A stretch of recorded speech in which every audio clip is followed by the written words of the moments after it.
Released just last November, this heist-oriented comedy film almost doubled its $85 million budget and is helmed by an all-star cast that includes Ben Stiller, Eddie Murphy, Casey Affleck, Alan Alda, Matthew Broderick, Tay Leone, and many others. Our story follows Stiller, who is the building manager of a fictional luxury skyscraper, which in reality is just the Trump Tower on Central Park West.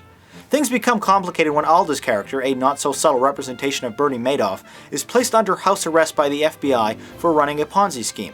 Unfortunately for Stiller and his co-workers at the tower, Alda lost all of their pension funds too.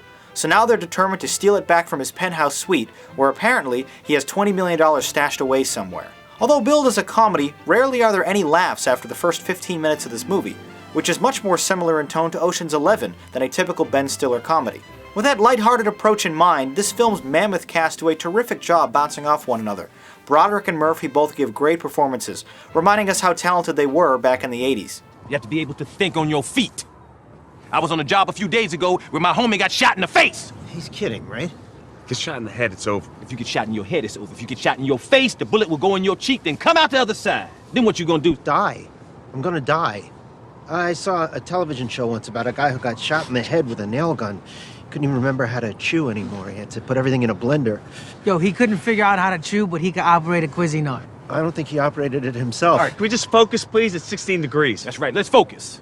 Earlier today, I taught you all how to pick a lock with a bobby pin. You unlock the door, you won't freeze to death. I'm gonna be inside having sex with Rita. Who's Rita? Meanwhile, Alda is positively charming and simultaneously despicable as the villain, turning in a really fun and memorable performance. Although overly formulaic in its setup and particularly slow with its delivery, once Tower Heist arrives at its titular scene though, things really start to click. The first 2/3 of this movie may be fun, but they're also boring. It's the suspenseful and serious final act that truly delivers.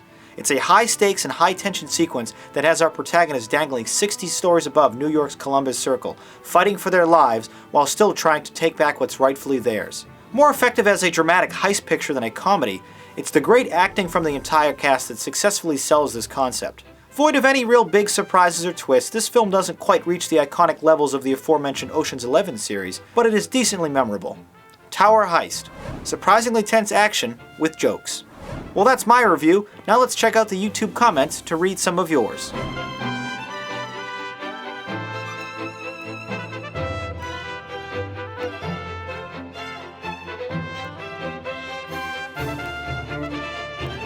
Here's the Rate-O-Matic with our ratings for Tower Heist. A double 7. You enjoyed the dramatic heist sequence and comedy, but you weren't as impressed with the slow and formulaic first half. You scored the film a cool. And again, I agreed with you. The film had a lot going for it. Some worked and some didn't. But overall, I thought it was a very fun and effective heist movie. I thought it was cool as well.